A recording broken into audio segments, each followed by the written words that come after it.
This screencast will cover mixed design ANOVA, which is also referred to as repeated measures with a between-subject factor in some textbooks. In this screencast, you will learn how to carry out and interpret a mixed design ANOVA test. You will also learn how to report the results of a mixed design ANOVA test. The dataset we will use for this example lists the body fat percentage scores of 4 independent groups of overweight individuals who participated in an experiment aimed to reduce their body fat percentage. The 4 groups are control, no intervention, diet only, exercise only, and diet and exercise. The participants' body fat percentage was taken on 3 different occasions: at baseline, at the end of the intervention, 6 months, and at 12 months, the follow-up period.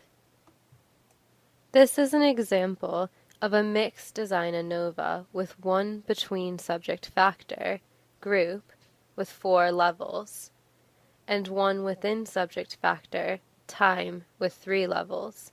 The aim of the study was to evaluate whether the participants in the different groups reduced their body fat percentage over time, and whether such a reduction was more salient in some groups than others, i.e., whether there was an interaction between group and time. As you can see in the SPSS data file here, our variables are listed.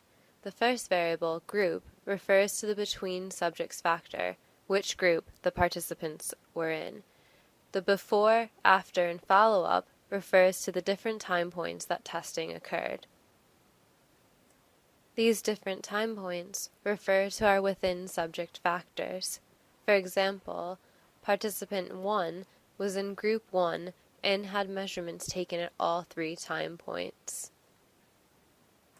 The assumptions of a mixed design ANOVA are similar to those of a repeated measures ANOVA and a one-way ANOVA. Please refer to those screencasts. To begin the analysis, click Analyze. Click General Linear Model. Click Repeated Measures. This will open up a new box called Repeated Measures Define Factors. In this box, underneath where it says Within Subject Factor Name, please put time. This represents the different time points. Then where it says Number of Levels, put 3 to represent each of your 3 time points, before, after, and follow-up. Then click Add, and then click Define.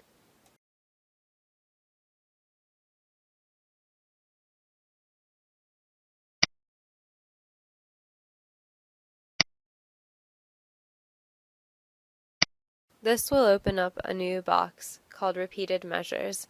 In this box, we will define our within subject factor, each of the time points, and our between subject factor, group. First, move each of your within subject variables across to the within subject variable box.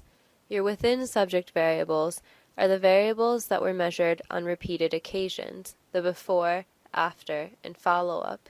Simply do this by clicking each variable and then clicking the arrow located in the middle next to the within subjects variable box.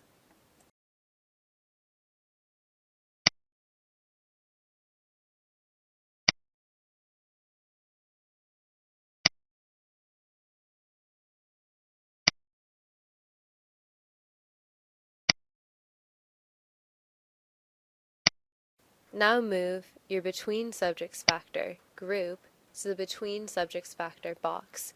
Do this by clicking on group and then clicking on the arrow located between the box it's currently in and the between subject factors box. Now click Plots. This will now open up a window called Repeated Measures Profile Plots. Since we are interested in the interaction between time and group, it is important that we request a plot of the interaction to aid our interpretation of it. Move time into the horizontal axis box and group into the separate lines box. Usually, You display separate lines for the independent variable with the fewest levels. In this instance, that would be the within subject variable. However, in this case, it makes more sense to request separate lines for group in order to examine how the mean scores of each group change over time.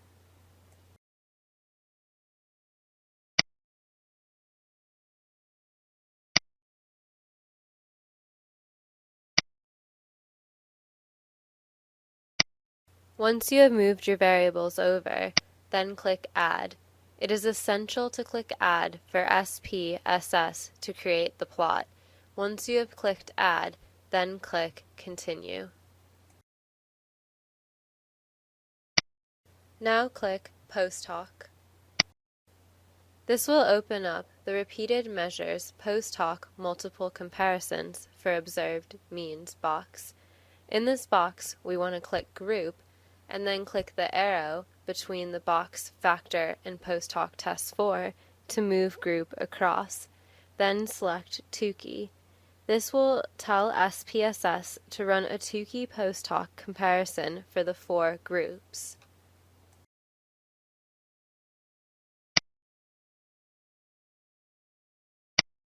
Then click Continue. Now click Options. This will now open up a box called Options. In the Estimated Marginal Means box, select Time and Time by Group interaction and move them into the Display Means For box. Tick on Compare Main Effects and select for Confidence Interval Adjustment the Bonferroni method. Finally, under Display, make sure the following boxes are ticked: Descriptives, Estimates of Effect Size, Observed Power, and Homogeneity Tests. Click Continue, and then OK.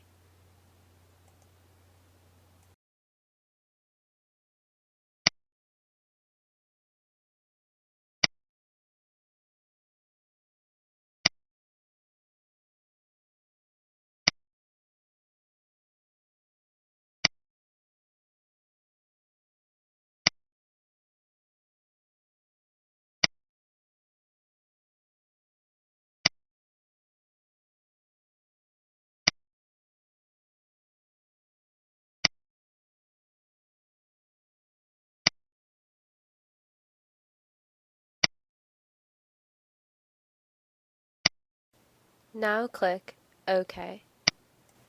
This has now opened up your SPSS output. As you can see here in the Descriptive Statistics box, this gives the means and standard deviations for each of your groups at each of the time points. If we look at the box that says Before, we can see the means for the control, the diet, the exercise, and the diet and exercise groups, as well as the total for the entire sample of the before means. The current area, outlined in yellow, displays the Mauchly's test of sphericity. To learn more about the Mauchly's test of sphericity, please refer to the screencast on repeated measures ANOVA. In the current example, the assumptions of the test are met because the test is not significant. We know the test is not significant because the significance value, or the p-value, is 0.279. Besides the sphericity assumption, it is useful to show that the variance of body fat scores is equivalent in each group, and that this is the case at each time point. This is examined by the Levene's test of equality of error variances, reported by SPSS on the screen. The f-values indicate that none of them is significant and that the assumption is met at each time point. Scroll down to the Tests of Within Subjects Effects box. In this box, we will read from the line sphericity assumed because Mauchly's test suggested that the assumption is met in the data. Let's now focus on the box that says time. We will follow the sphericity assumed line because the Mauchly's test indicated that sphericity was assumed. There is a significant difference in time because the p-value, or the significance value, is less than 0.001. This indicates that there are changes over time in body fat percentage across the whole sample. Now let's look at the time by group box, which tells us about the interaction. The F value is significant in this as well, because P is once again less than 0.001. This indicates that the changes in body fat percentage over time are not equivalent across the 4 groups. In view of the significant interaction, we should ignore the between and within subject effects and concentrate on the interaction between the 2 factors. If the main effect of time by group is not statistically significant, but the main effect for time and/or the main effect for group is significant, you need to examine those further. For the sake of this screencast, even though the time by group interaction is significant, we will go through all steps. Now move down to the box that says Tests of Between Subjects Effects. This box tells us if there are significant differences between the groups, so we follow the line that says group. As you can see here, there is a significant difference because P is less than 0.001, which means that it is less than 0.05 and is statistically significant. This indicates that the group differences in body fat percentage averaged across time are significant. Since the main effect for group and the main effect for time were significantly different, we are going to examine them further. As previously stated, since the group by time interaction was statistically significant, that is the only thing you need to examine further. Now we are going to go through the within subject effect. Scroll further down in the output to find the table which present the estimated marginal means. The estimates table presents the mean body fat percentage for the whole sample at each time point. Looking at this and the means, it seems as if there was a reduction in body fat percentage over time. However, which of these time points differed significantly from the rest? To answer this question, we need to look at the table below, called pairwise comparisons. The current table outlined in yellow is the pairwise comparison table. This shows the body fat percentage for each of the time points against one another. Basically, it compares them and lets us know if they're significantly different from one another. According to these results, body fat percentage reduced significantly from baseline to the end of the study. Now we will interpret the significant between subject effects, which is looking at the differences between the groups. As group has 4 levels, we need to inspect the results of the post hoc Tukey tests. Further down in the output, you will find the multiple comparisons table in a section entitled Post hoc tests. The table compares the body fat percentage in each group averaged across time. Looking at these results, we can tell that the control group had significantly higher body fat percentage than the exercise group and the diet and exercise group.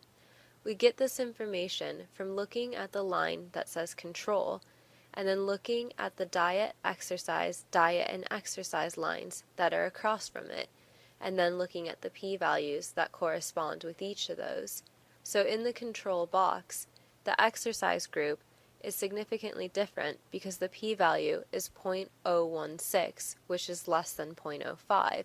The same thing is true for the diet and exercise group, which is p less than 0.001, because again it is less than 0.05. If we look at the box for the diet and exercise group, we can see that in addition to being significantly different from the control group, the diet and exercise group is also different from the diet group, because p is 0.004, which is less than 0.05. Looking at all the other mean comparisons, we can tell that they were not significantly different. Since the interaction between time and group was significant, therefore we need to interpret it and ignore the significant between and within subject effects. Move right to the end of the output, where you can see a plot of the interaction. We can interpret the plot, but we cannot use the word significant because we have yet to carry out follow-up tests for this interaction. By examining the plot, we can see that the mean scores of all four groups are very similar at baseline. The mean scores for the control group are quite similar across all time points. In contrast, the mean scores of the other three groups decrease over time, more so for those in the exercise group and the diet and exercise group. Unfortunately, SPSS does not carry out pairwise comparisons to follow up the significant interaction. We therefore need to modify the repeated measures command in the syntax. Go to Analyze, General Linear Model, Repeated Measures.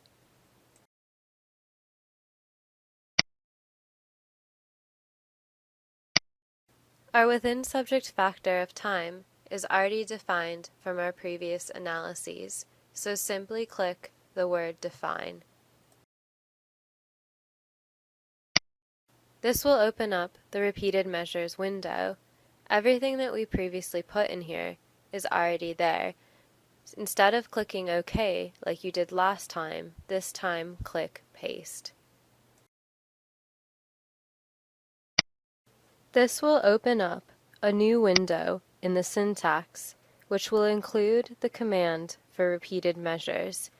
You should edit the command by clicking at the end of where it says \em means equals tables bracket group asterisk time bracket.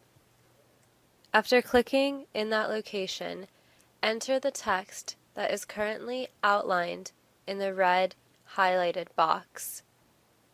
The highlighted box is there to draw your attention to what you should be typing. The highlighted box will not show up in your syntax, only the text that you type will. The information you have just typed in will compare separately for each time point the four group means.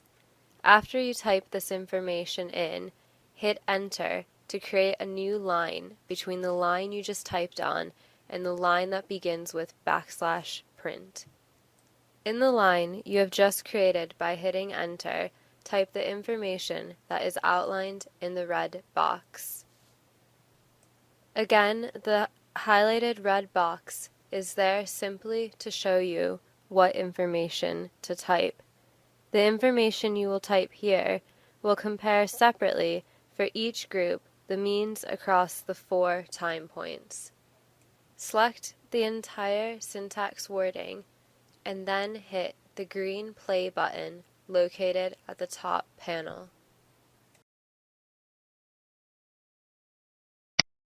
To answer question A, we need to go to the pairwise comparisons that compare each of the time points between the groups. We should put our focus on time point 1, which is the box at the top of the screen, and then look at the significance values for those in the box. As we can see here, P is not less than 0.05 in any of the differences between the groups, so there are no significant differences between groups at time point 1.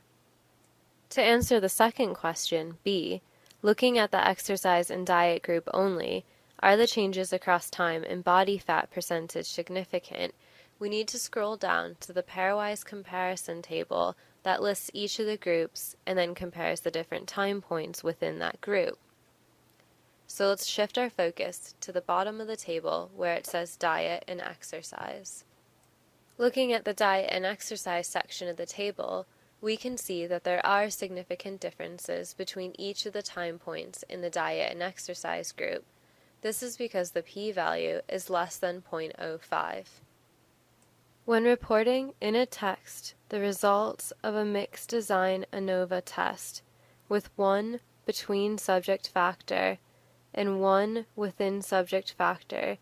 You should present separately for each factor and their interaction, the f-value, its degrees of freedom, and the probability value. The first number in your degrees of freedom comes from the line across the box in which your variable is.